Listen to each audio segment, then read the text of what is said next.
my name's Amanda, and today we are going to talk about collaborative grouping.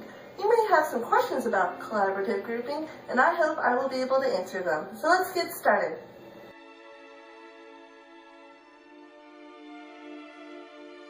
Collaborative grouping can be a fun way to engage your students. Through working in small groups, your students can learn essential social skills, such as teamwork and sharing. Collaborative grouping is also an effective teaching strategy because students have the opportunity to share their ideas and their prior knowledge with their group.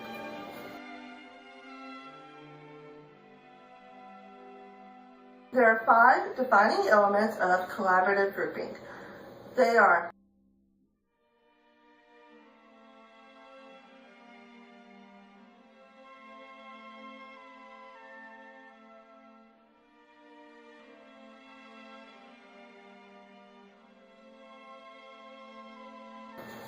collaborative grouping may not work well with every activity. Students need independent practice in order to master skills.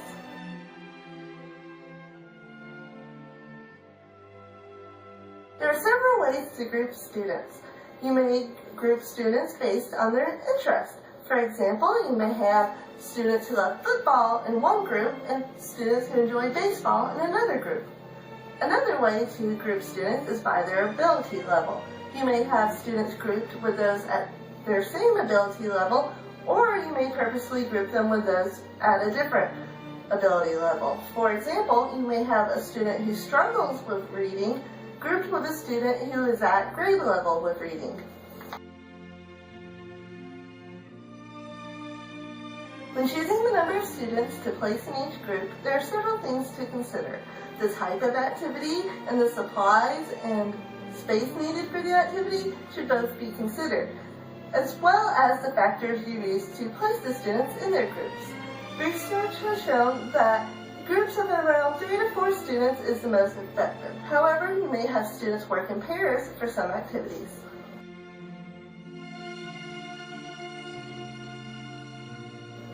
As you can see on the wall behind me, I will clearly post the groups so everyone can see which group they are in. I have 5 groups in my class, but you may have more or less depending on the amount of students you have, as well as how many students you want to put in each group.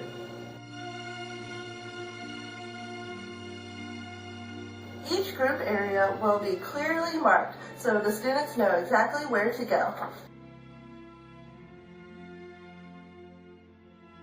At each group's area, I will have a folder with everything they need for the activity, including the instructions and job assignments. For example, you may assign a leader to each group.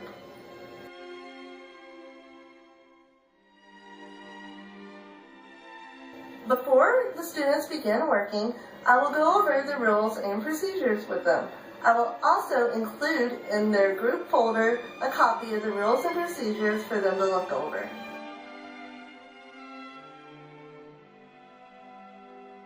An example of a group activity for 3rd grade social studies and math is for each group to be assigned a budget along with a list of expenses. Their job will be to determine how they will spend and save their money. An example of a group activity for 3rd grade science and language arts is for each group to create a presentation about one of the habitats of Georgia. The students would have to create visual aids and present to the other students about the habitat, including the climate, the geological features, and the plants and animals that are native there. The students can research information for their presentation.